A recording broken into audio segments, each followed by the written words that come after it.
Integrity, I believe it is somebody who has compassion for others. To me, it means putting the community first and leading an honest and simple life. It means that if somebody challenges you, you would stand fast. You need to be strong enough to do the right thing when no one's looking. And to firstly becoming the best you can become. That is integrity.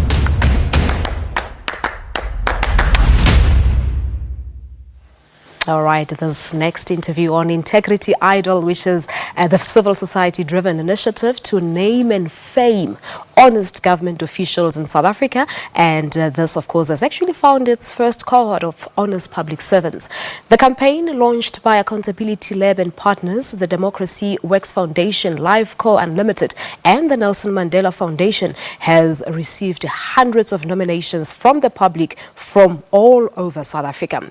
The campaign speaks to our mission here at the SABC, which is that of inspiring conversations and change through making enriching, credible and relevant content accessible to all South Africans. Campaign voting launches today, the 4th of May, this Friday, and it will end on Friday, the 18th of May. But to talk to us more about this initiative, we're now joined in studio by Faith Pienaar. She is Integrity Idol South Africa Coordinator. Faith, good morning to you. Good to see you. Thank you so much for having me. Well, this is incredible. As I was said to you off air, that for a change we need something positive about South Africa. No, agreed. I mean, if we are ever going to shift collective culture to one of transparency and accountability, we need to name and fame public servants that are doing their jobs with integrity.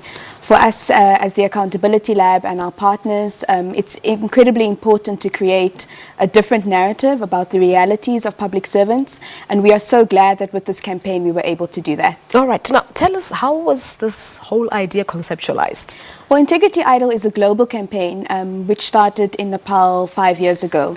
So there are many countries around the world like Mali, Nigeria and Pakistan who participate in the campaign. South Africa is the latest country to join the campaign, and we joined this year in January. We launched a campaign and we asked the public to nominate doctors, teachers, social workers who were at the core of making the public service work. And we received hundreds of nominations, and then from that pool of nominations we got down to a top 20 and then to a top 5. Well, it must have been difficult to, go down on the list. Yes, exactly. I think that the narrative around public servants is that they're very inefficient, that they're lazy, that they were employed because of nepotism. And this public exercise showed us that there's an additional narrative, right? That there are people that are going above and beyond what is expected of them, keeping our communities safe, educating our learners in schools. And so it was really difficult in the end just to highlight 5 stories. Yeah, I mean, that process of selection sounds extremely rigorous. Talk to us about the entire process. Well, the process, we do a number of background checks because for us it's really important that the public servants that we highlight are people of integrity both in their homes and communities and also in their jobs. But in the South African context, we were looking for public servants that are aligned to the values of the Constitution.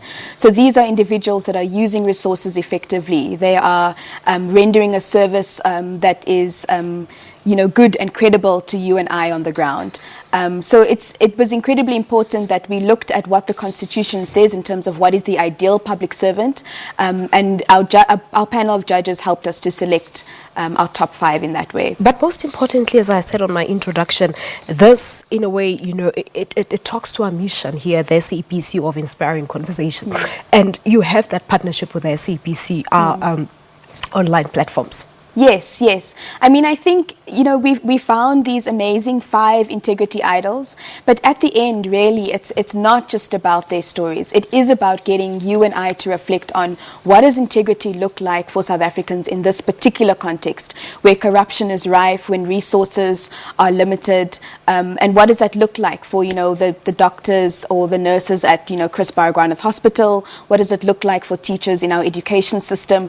How can we improve our public service so that it can serve the most amount of people? So for us, the conversations are incredibly important because I think that it molds what the public service can be in the future, and it really has inspired a new generation of young people, including myself, to consider being a public servant. A public servant, certainly. So what happens now, Faith, between today, which is the official launch of the voting process, till the 18th of May? So have you seen in the clip that just played before we started our interview, we have 6 finalists. And so today their short stories will be launched on Facebook, on our social media platforms, and will also be supported by the SABC online platforms. And so you'll get to see 2-minute videos of their realities. And then we encourage the public to vote, vote for your favorite integrity idol, and then at the 19th of May we will announce South Africa's inaugural integrity idol at a public ceremony in Cape Town. So for now it's just getting the public to hear and share their stories. The videos have been made by amazing young South Africans who are at the heartbeat of making our society pop, so they're very, very interesting and exciting, and so I encourage you to share the videos and follow their journeys. It's very, very inspiring. All right, but in terms of voting, how do our viewers participate to vote for the nominees? Yes, so each finalist has a short number, and you can SMS that number to 45736. The easiest way to also vote is online by going to www.integrityidol.org. All right, so the winner will be announced on the 19th of May. On the 19th what of happens May. beyond that with the winner? Will there be perhaps responsibilities to go around and encourage Yes. a better service by public servants? Well, what we hope to do with the winner and with the winners is to create a network of good public servants, to reimagine some of the processes going forward. So, winners in other countries have done phenomenal things like redesign training for public servants, speak to national policies or to challenge that. And so we hope that we will create this hub for public servants, but I just want to also say that the winner does not receive a cash prize. Okay. That's not the prize at the end, no. We are not. But I think that's enough. And that's the enough. recognition. The recognition is enough, and the recognition, by other public servants that, look, this is an example, I think is a worthy title. Well, incredible, Faith. We'll leave it at that for now, and all the best till the 18th of May. Thank you so much for coming. Thank you. Thank you so much to Faith Pienaar, of course, talking to us about this beautiful initiative. So you can vote for your finalist. The number to vote is 45736.